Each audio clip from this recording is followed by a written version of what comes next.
Welcome to the afternoon show.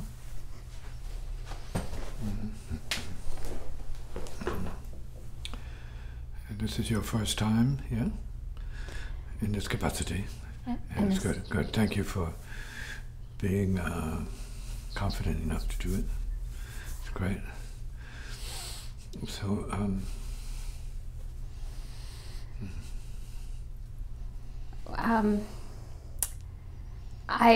my name is Sarah Whiting, Uttara Zoma here.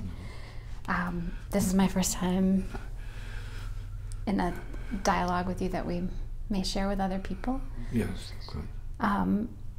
And one thing that I would like to share with people that I've found here is an extraordinary love and joy and a bright heart feeling, which I've been able to bring back into my life and has permeated certain things and still has plenty of room to grow. So thank you, Bapu. Oh, thank you, Uttara. It's a great honor to be in your service.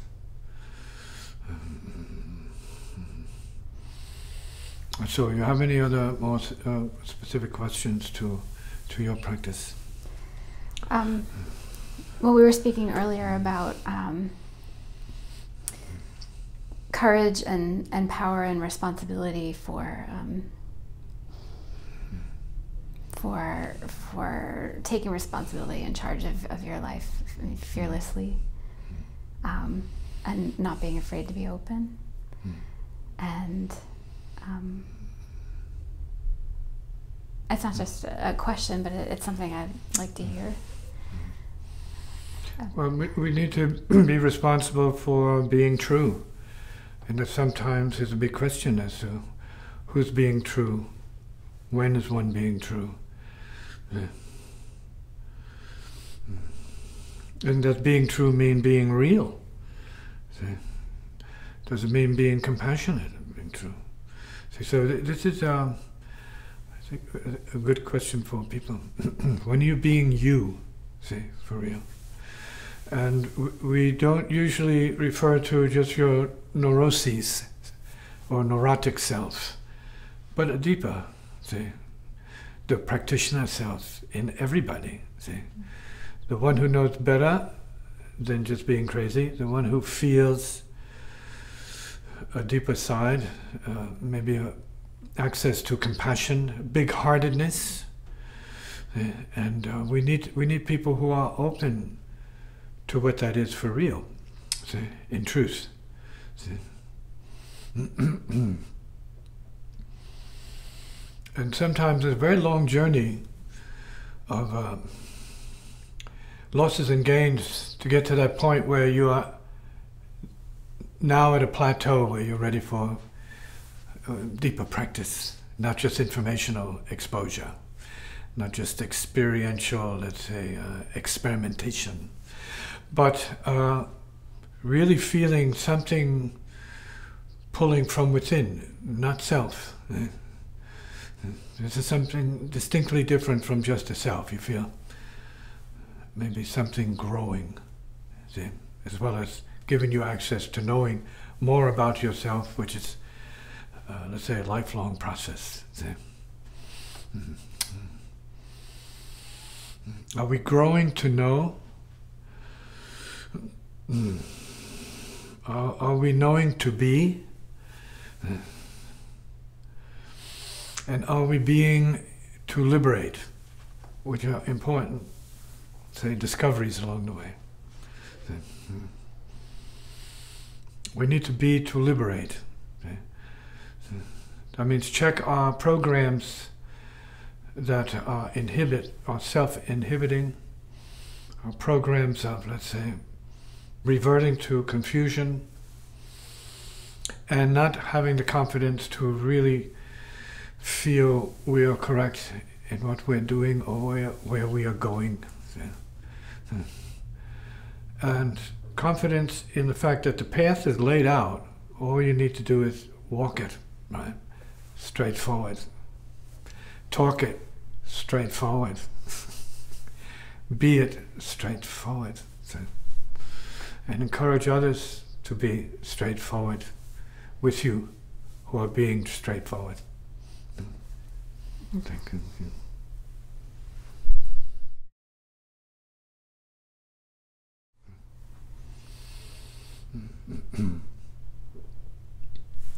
We have glimpses, moments where there's no ground, there's nothing. But there's a definite sense of space. I don't mean outer space, inner space, like it's clear. It's clear. And what was troubling you a moment before is just gone. And you wonder what happened. Is there something wrong, or is there something right about it? Is there anything to say about that? That you feel this absence of neuroses?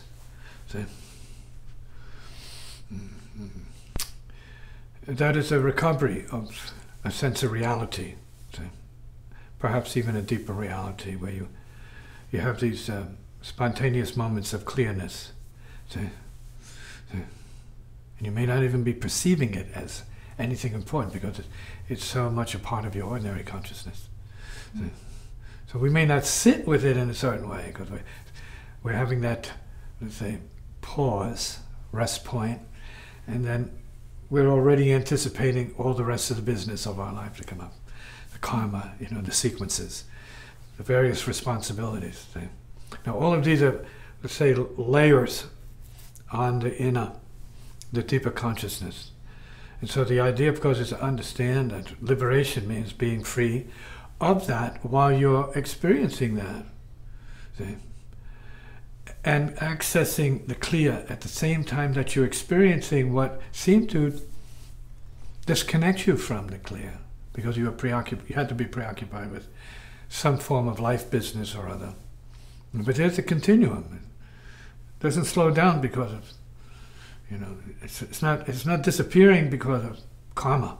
See, the appearance of karmic change, it doesn't disappear. It's present. It witnesses that.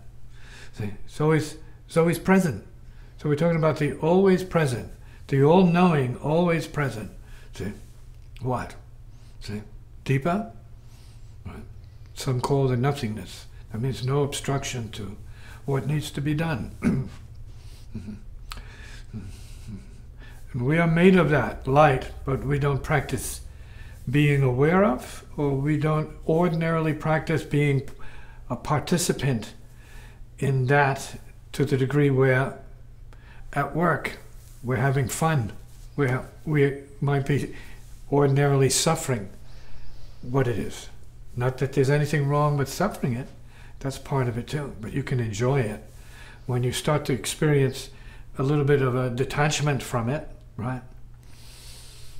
And entering more the objective intelligence. See?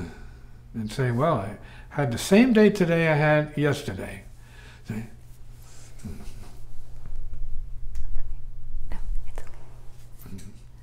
But there's a little bit more enjoyment today. Don't know why exactly, but it feels good. See? And we're talking about resonance. See? Karmic resonance. That is to say, the resonance is coming up because of the karma, but it's not defined by or determined by the karma. So, in other words, even the karma is like working towards giving you freedom, right? Because the karma is a manifestation of your inner, and then your desire for liberation, which is obvious, is a manifestation of the inner. And so it's already working on your karma to make it more enjoyable, actually. All right? Then you go walk into work and you're already feeling better because you're able to feel better. It's not because of anybody doing anything. Because you're in touch with your true nature then.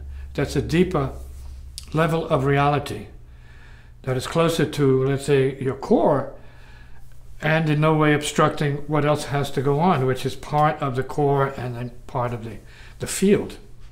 They work together. See? And so over time you start to see you are self-liberating, and you're making more, let's say, sense of the idea of liberation as not altogether detachment from people or the things you need to do. Liberation is a state of consciousness of being able and free to do what you have to do. There's liberation in that. No matter how stressful or painful it is, there's liberation in that being okay with your stresses, see, your pressures, see, your time games, see, and work, if we call it work, which is then becoming more play. Because you're starting to feel more light coming from within you. See? And that means allowing things to be as they are and being okay with that. Or being as things might be called as it is. See? Are the as it is.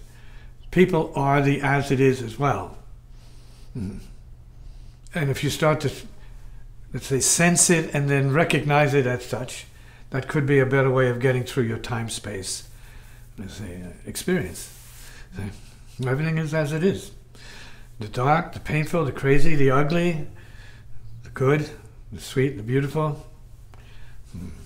You're witnessing it more now. You're not involved in it to the point where you're trying to, let's say, identify with what's showing up as a person. See? Just is showing up. See? It's like a movie that's playing. You have to have a sense of knowing it's a movie playing. And the mind is also a movie playing. And there's a time to be in resonance with the mind so that you're functioning, see, as an intelligence relative to the work demands that are put upon you. You need to be able to do that. So you're able to bring your mind to that, see, process of figuring it out and being there, mindful of what it is when you're driving, taking care of children, or taking care of business. We're still in the mode of liberation, seeing, but we still have things to do. So you're in the world, but not exactly suffering it, which is the key here. See?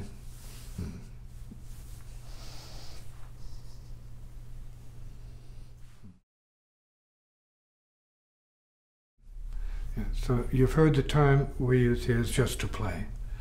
Playing is just to play. See? Well, living is just to live. See? And the practice then is to be. Being to be. And that's getting closer to a more subtle recognition of doing. See? A more subtle participation in doing. See? And it's a little bit closer to doing, but also doing nothing. See? And that's the doing you need to do, is to do nothing. So that, and it doesn't mean you stop. It means you're doing, but you need to know you're doing nothing. You need to know you're driving, but you're not really driving. Right? You seem to be driving something else that's mixed into that perception. And this is true for the rest of the life pattern. We are doing, but we might be overdoing, and we need to pull back so that we're doing and then not doing, to kill ourselves, see? Not to stress ourselves. So we have to do, but then be at a place where there's more relaxed doing, which is what spiritual practice can be about. Yeah. Relaxing the tension, not being so self-conscious, all of these things are part of the undoing, see, of neurosis and the doing, right, of nothing. See? Being the doing of nothing and doing the being of no problems. And getting the job done from no problems. Even if the job is the biggest problem you ever had. There's no problems. It's being there. To let it be done and to get it done. See? And it's possible that when we are able to pull ourselves out of the way of what needs to be done, it gets done better. See? Because then we may be allowing different levels of consciousness to come into it, if we're not just self-fixated. See? And we are more open and beyond that, more, let's say, receptive to the idea of, let's say, creating from different levels of consciousness. Not just as a self, not just as thought, or just even as a mind. Some things we need to do as a heart, see? And that's what you feel is demanded of you, especially in regards to children. See? Doesn't require all of this, because they're not maybe up to that, or what kinds of emotional stuff doesn't require that. It just requires being there as heart to heart. See? Well, we can do that. We need to be that. See? And it's better to assume that. That's the basis. We need to act as more than not. Already, heart to heart. Not necessarily talk, not necessarily self-image building or self-image destroying.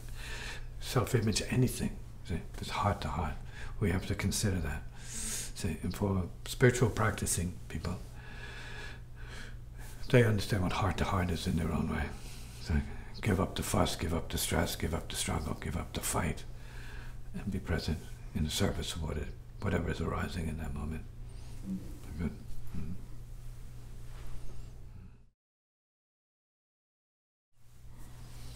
Mm-hmm. So is liberation something you do? Is something that happens to you? It's a relative liberation? Yeah, we can say that. It's a theory of what? Some kind of freedom. The assumption of freedom, the experience of freedom, the philosophy of freedom, perhaps. The practice of freedom, what that means, good theory. Who knows what that means to apply it? When we're talking about spiritual liberation, we're not talking about things particularly, but no thing in the way. Can we get to that? Can we incorporate a little bit of no thing in the way in our daily course of experience? So then there's spiritual liberation of spirit, the clear, manifesting the clear state. Of course, every school has its own song and dance about that, its own dogma, its own tradition, its own teaching, and its own wisdom about that. Can we breathe and be doing in the day as well as in the evening without suffering it? See? Do you need to be overwhelming yourself with memories that have nothing to do with your moment? Can you be free to experience your moment? Let's say your moment of now. See? Could that be a moment of, let's say, created liberation? Where there's nothing. Nothing to fear, nothing to think about, nothing to image, see? Nothing to know, just peace. Is your moment of peace a moment of liberation? Is a good question. And is it conditional peace leading to something else, or is it leading to unconditional peace?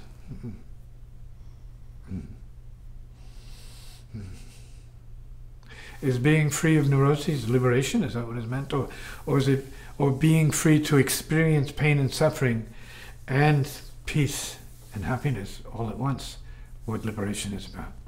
Everything and nothing all at once.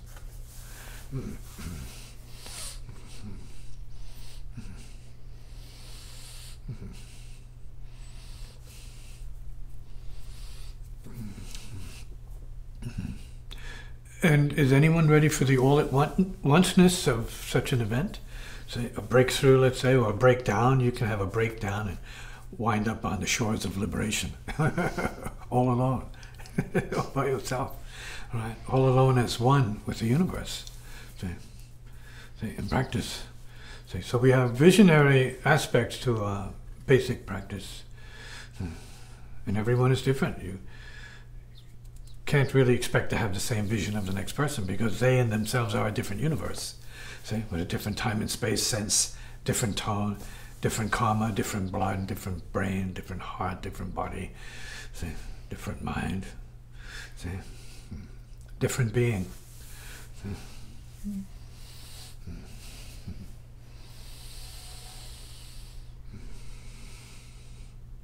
So your moment is unique to you. See. We can say the individual, but not a self as individual. So we mean your world, your universe, your total, your wholeness. See,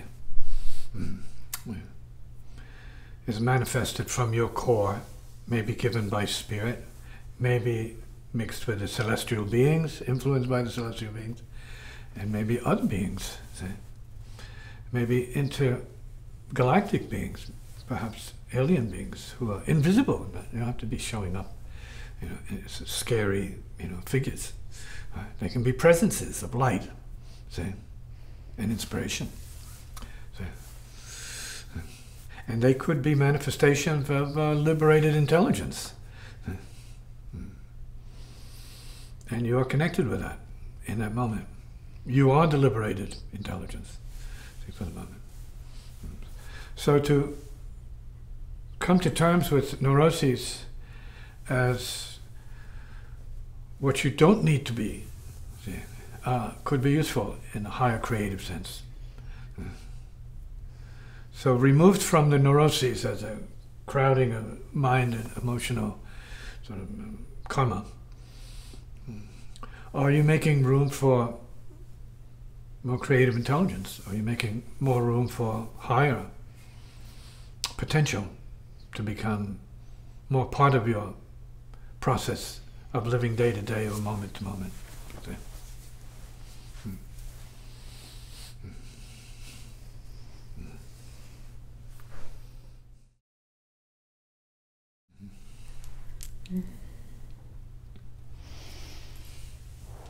So you can arrive at the feet of the infinite. They're feet, but you know, they're infinite at the same time. So you can arrive at that point where you're confronted with the infinite.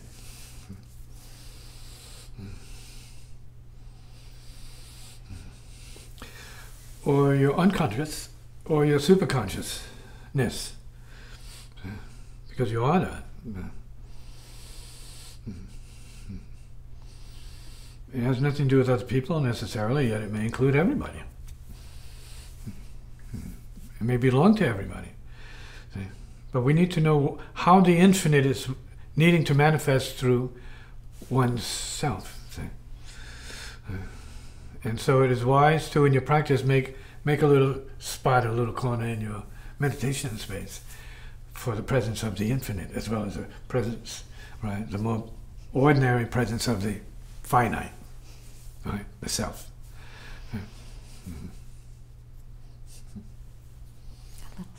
Yeah, make room for the infinite.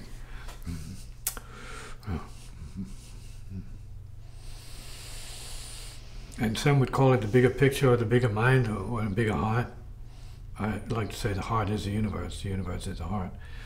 And coming back from the finite as the infinite, and the infinite as the finite.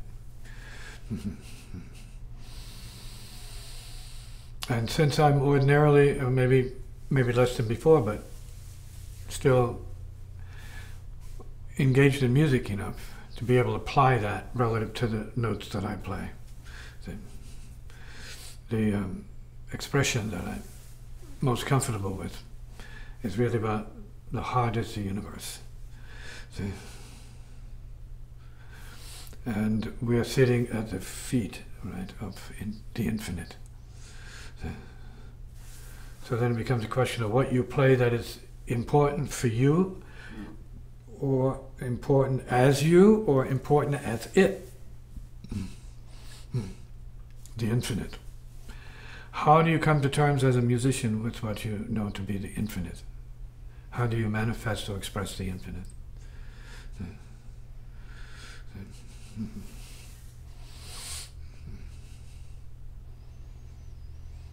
How do you express or manifest the infinite in your mothering, let's say, your parenting?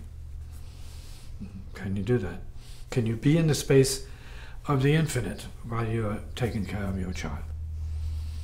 Should you be in the space of the infinite while taking care of your child? Because your child is a symbol of the infinite, see, born to you.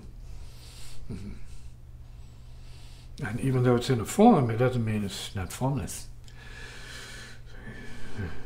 It could be in the form of formlessness, depending on your intelligence.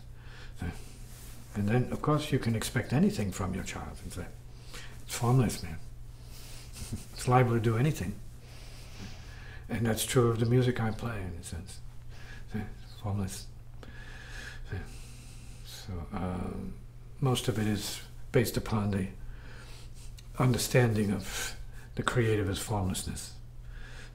Open, free. But lawfully free.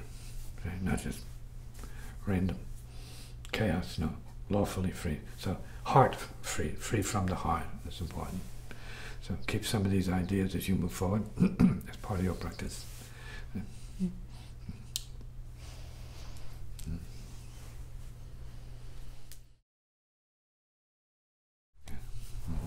Thanks, Baba. So my first introduction to you as a a teacher or an author, I suppose, I was sitting at an empty house, like waiting for a kiln to finish firing, and I picked up the Godfire Symphony. Very good. And I opened it to the middle, and I was reading. I was struck by a few passages that you had about women and karma and taking on karma from men. Yeah. And then later you had told me that you had written the book,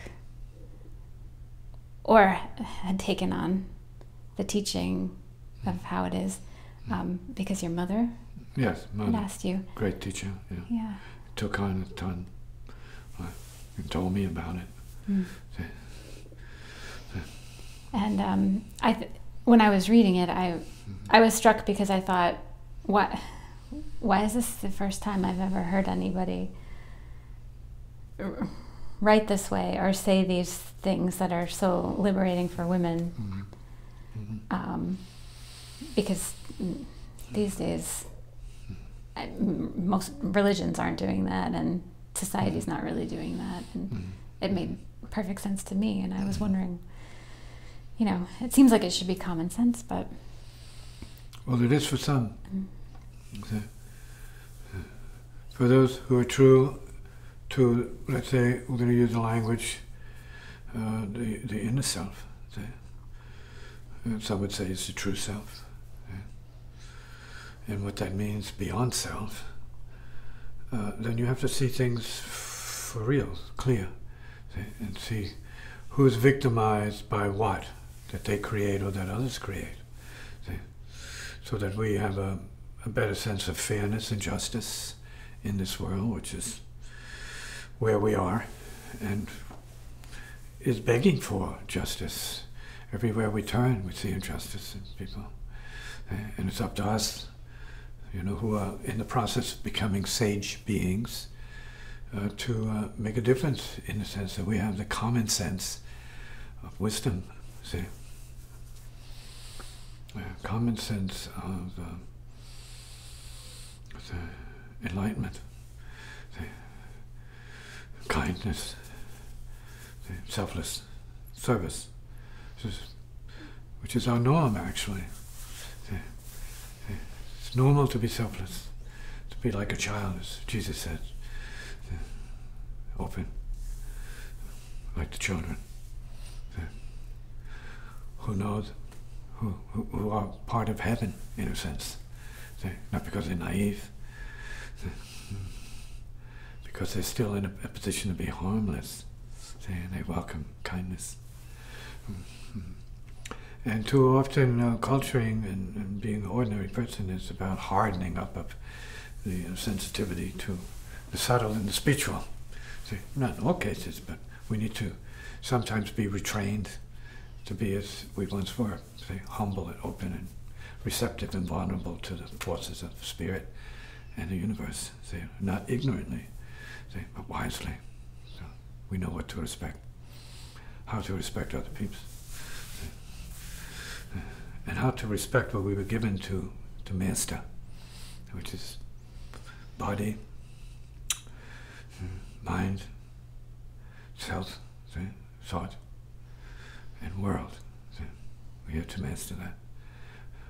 Bring the inside out to others. Kindness. It's an important word. Maybe not used enough. Who can be so? So we need to ask in our own cases, can we be that kind? Well, that's what we hear from people around us. There's kindness present. There seems to be a kind of a lost practice for many out here today. For spiritual practitioners, that's their common basis.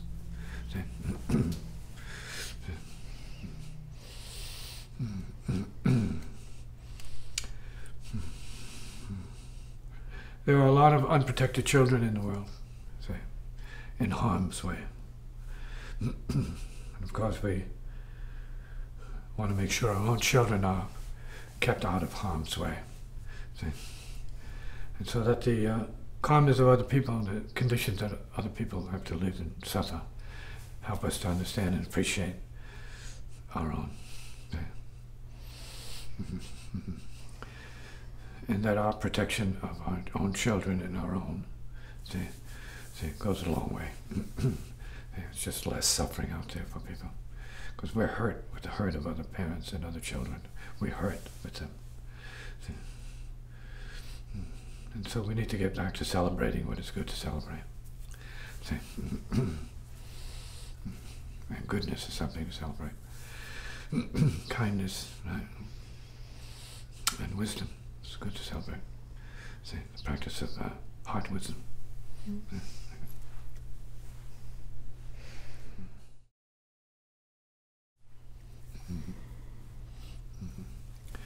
Right. We are the protectors and we are the guardians of the unguarded and the unprotected. See? We have to be the strength that they haven't recognized for themselves yet. We have to be strong. We have to be wise. See? So that when we speak from wisdom, we show the light to others, see, who have not gone that far yet. See? It's to be wise enough to turn around and give back to others. See? Who recognize that they have climbed a certain level. Say, okay, there are more coming. Let me prepare this way for those who are coming. And keep them in mind. Others have to walk this walk. Others have to go this way. See, we need to leave tracks for some people. Wisdom, prints here and there for others. See, for their guidance. See, so they do not feel alone, without support, even though we may be the ones who go before them. See, our influence can be infinite. See.